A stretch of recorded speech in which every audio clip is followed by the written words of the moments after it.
দুনিয়া হচ্ছে একজন মুমিনের জন্য কারাগার এবং একজন কাফিরের জন্য জান্নাত। দুনিয়া হচ্ছে জান্নাতের বাগান, তোমরা এতে আমল দ্বারা চাষ করো। যে ব্যক্তি রাগ সংবরণ করে অথচ তার প্রতিশোধ নেওয়ার ক্ষমতা থাকে, কিয়ামতের দিন আল্লাহ তাকে সকলের সামনে ডাকবেন এবং যে কোনো হুর বাছাই করার সুযোগ দিবেন। দুনিয়াতে এমনভাবে বসবাস করো যেন তুমি একজন পথিক বা আগন্তুক। যার অন্তরে অনুপরিমাণ অহংকার থাকবে সে জান্নাতে প্রবেশ করতে পারবে না। নিশ্চয়ই আমলসমূহ নিয়তের উপর নির্ভরশীল। যে ব্যক্তি মানুষের প্রতি দয়া করে না, আল্লাহ তার প্রতি দয়া করে না।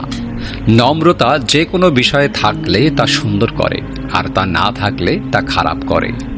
যে ব্যক্তি বিধবা ও অভাবগ্রস্তদের দেখাশোনা করে সে আল্লাহর পথে জিহাদকারীর মতন। তোমাদের মধ্যে উত্তম সে ব্যক্তি যে তার স্ত্রীর প্রতি উত্তম। আল্লাহর কাছে সবচেয়ে প্রিয় আমল হলো যা নিয়মিত করা হয়, যদিও তা অল্প হয়। সদাচার ও উত্তম চরিত্রের চেয়ে ভারী কিছু কিয়ামতের দিনে আমলনামায় থাকবে না। সেই ব্যক্তি প্রকৃত মুসলিম যার হাত ও মুখের অনিষ্ট থেকে অন্য মুসলিম নিরাপদ থাকে।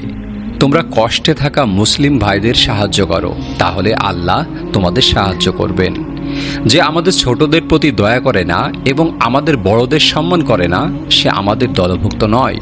আল্লাহ তোমাদের চেহারা ও সম্পদের দিকে তাকান না, বরং তিনি তোমাদের অন্তর ও কর্মের দিকে তাকান।